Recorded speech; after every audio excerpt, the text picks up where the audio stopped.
Welcome back to The Breakfast Show, the show worth waking up for. The time now is 10 minutes to 9 a.m. and you're just in time for some money talk. Exactly, I was about to say the time now is to talk about money. There you go. Anyway, the term money management is one that is often misunderstood, and of course it's underplayed. A lot of people think, spend a lot of time trying to make money, spending time being caught in this whole rat race, chasing after wealth. I don't know, there's those 5 C's, the 4 C's, cash, credit card, condo, whatever. And also everyone wants to achieve financial freedom, but there's so many misconceptions tied to that. Exactly. So our resident financial advisor, Mr. Yap Ming Hui, is once again on hand right here on The Breakfast Show to share the common myths about money management. There you go.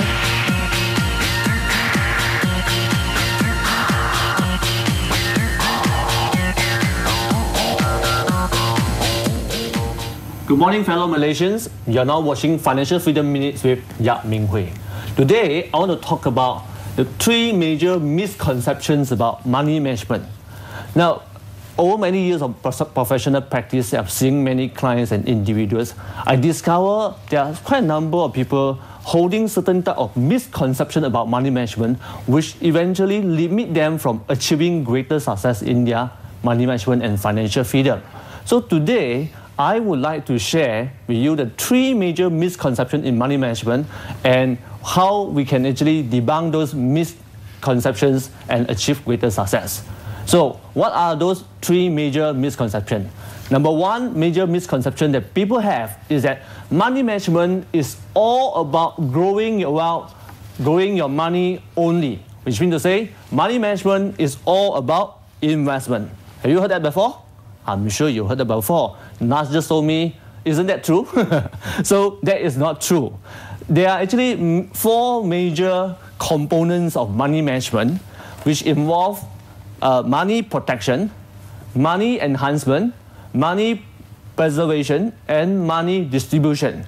Now, as you can see from the TV, money enhancement or investment, so-called investment, is only one of the 4 major components of money management. If you focus in only investment, then you will neglect other 3 major components. So if you focus on investment, you may not do money protection. Then you may not protect your income, okay, in the event of, say, disability, or in the event of illness, or in the event of death. In the case whereby if you do not do proper wealth preservation or money preservation, you may not have proper insurance coverage on the asset you've got. You may not have proper protection against business liability or professional liability you have. Then you may risk losing whatever hard-earned accumulated wealth. Now, and if you focus on investment only and you do not have a proper planning for wealth distribution or money distribution, then as we all know, we cannot carry with us whatever asset we have in this world to another world. So in that situations, whatever hard-earned money you have may not be distributed smoothly to your loved one. So in that situation, your hard-earned money may go to drain and a lot of wastage there if you have no proper money distribution. So misconception number 1, no, money management is all about investment, is wrong. Always remember there are other 3 components that you need to pay attention to. Next, we talk about misconception number 2. A lot of people think that if you spend time and effort to learn how to do investment, whether it's properties, share market, foreign exchange, or trading, derivatives, and things like that, you can achieve high return investment easily. Now, is that true? Now, I know that you may have heard from the seminars, from the books that you have read, there are so many gurus who advocate that if you follow my investment strategies, I can guarantee you can achieve high return for your hard-earned money. And they can show you the track record, they can show you how they have done that. Now, personally, I've seen many clients, I've seen many individuals who share with me their personal investment experience. I have not discovered a guaranteed way that can guarantee you to achieve high return on investment. And personally also, I've seen even Warren Buffett has got no guarantee way to achieve high return on investment within his control. Which means to say, in certain years, he may still make losses. In certain years, he may also achieve very low return. Now, when I say high return, what do I mean? I mean, say, investment return beyond 20%, investment return of 30%, or even 50%. So now, what's the danger when you have the expectation that you can achieve high return, or you come to believe that, wow, I got this technique, I got this tool, I can achieve high return. When you think along that line, the danger is, say for example, you want to plan for your retirement at 55, and you may think that maybe I need to save. Originally, your thinking is that you may need to be saving 5,000. But because you come to believe that you can achieve high return of 30%, you may say, I save 1,000 enough lah. But the truth is, I would suggest that if you can't achieve those return on investment at the end of age when you are 45, you realize that you don't have enough to enjoy the kind of lifestyle that you want. So my suggestion to you is set a realistic return. What do I mean by realistic return? I would mean between 8 to 10 to maybe 8 to 10 or even 12% will be a realistic return, and make sure you save enough along the way. Then in that case, you will not have too much high hope on your return on investment, at the end have a major disappointment when you're too old to work anymore and too old to accumulate more saving. Now, the third misconception that I have is that a lot of people think that if you're not a millionaire, you will have failed in money management, which means to say you're not good in money management. But let's get it right. Becoming a millionaire should not be the right goal in money management. And professionally, I've seen many multi-millionaires who actually have millions but still fail in their money management, and they will not be able to achieve their financial freedom. And also, not only I see millionaire, I've seen people also who earn millions, 1 million, 2 million a year, and will still be not able to achieve financial freedom in their money management. And why is that? Because they have not been able to manage their needs and their wants in such a way that they can actually achieve an optimal point of financial freedom. So what's the right goal for money management? The right goal of money management is always to achieve financial freedom. And remember, you don't have to be a multi-millionaire to achieve financial freedom. Okay? To achieve financial freedom, what you need to do is to optimize whatever money that you have, no matter how much or how little that you have, and at the same time, match whatever money that you have to your prioritized needs and wants. Okay? So always remember, in money management, it's not just about managing money, the financial part of it. It also involves about you yourself managing your needs, managing your wants, so that you can find a balancing point, and that's where you can achieve financial freedom, even though you're not a multi-millionaire or even a millionaire. So always remember, smarter you, smarter money management. Back to you, Aisha and Nas. Thank you, Sifu. Thank you so much.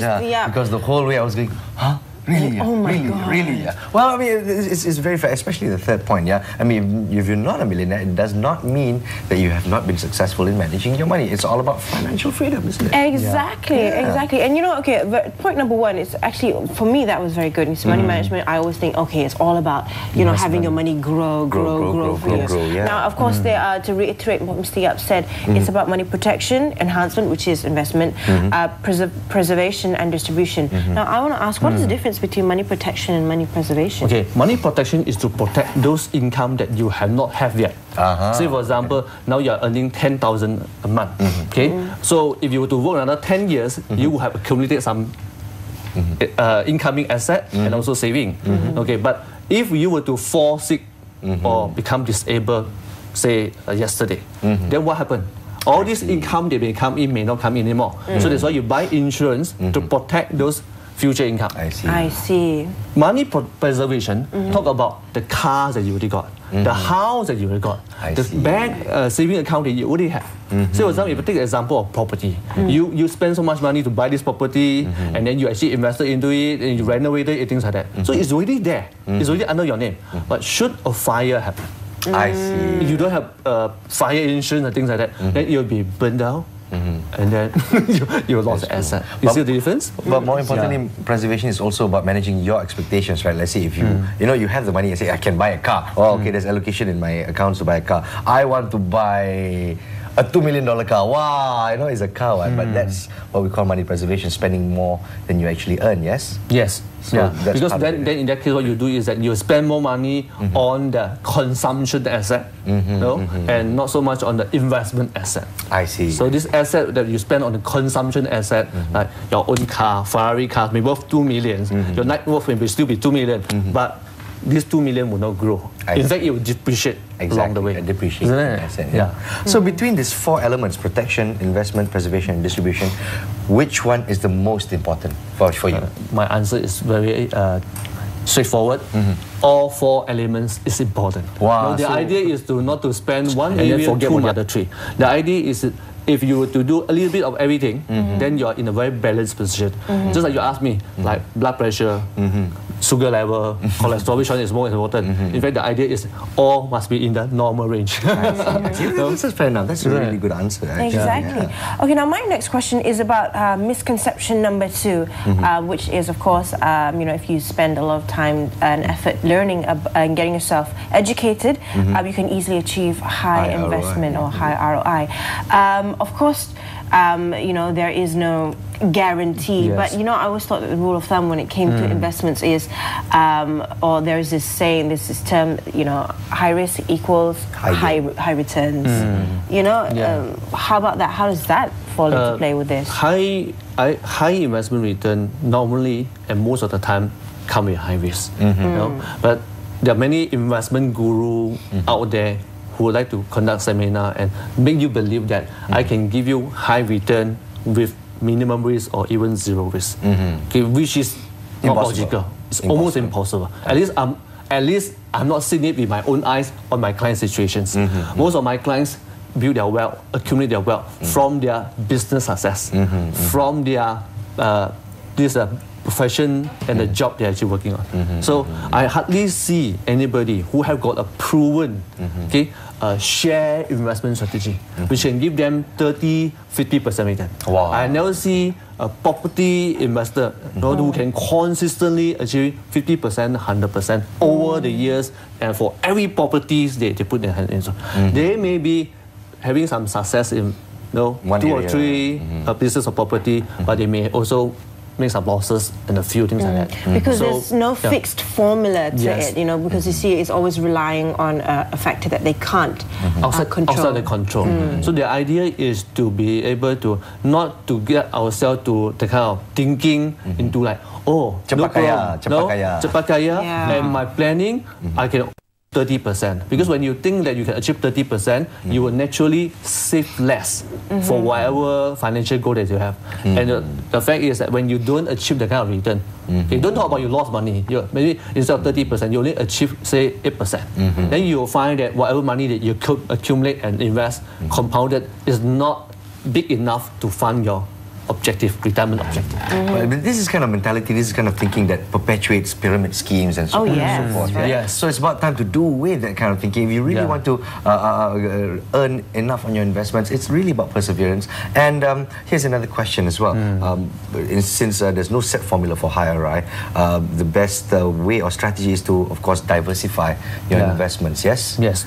The idea is to be able to actually, number one, set a more realistic return, I mentioned just now, between 8 to 12%. Cannot more. No, cannot be more. Anything more than that will be speculation. Okay? I see. That's fair. So you set a more realistic return, and from there, then you will actually allocate and diversify your investment to achieve this reasonable return. If you achieve more than that, congratulations, this is a bonus.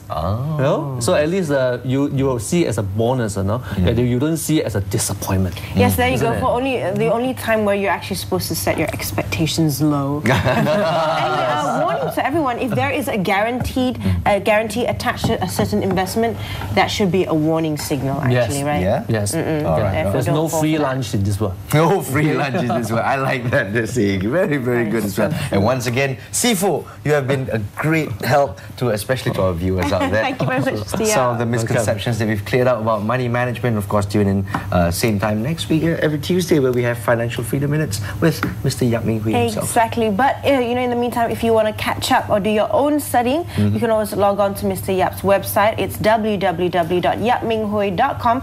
Or if you have any follow-up questions regarding this week's topic, or if you want to ask, if you want to find out what's going to happen next week, or if you're planning any financial decisions, you can always email Mr. Yap at enquiries@yapminghui.com or SMS 01239000048. There you go. Now it's SMS. Cannot call already. Call, too many calls coming in. I know, right? I'm Busy, still like Mr. Yap ringing Ming off Hui. the hook SMS, okay? Thank you for the understanding. Thank you. One more time.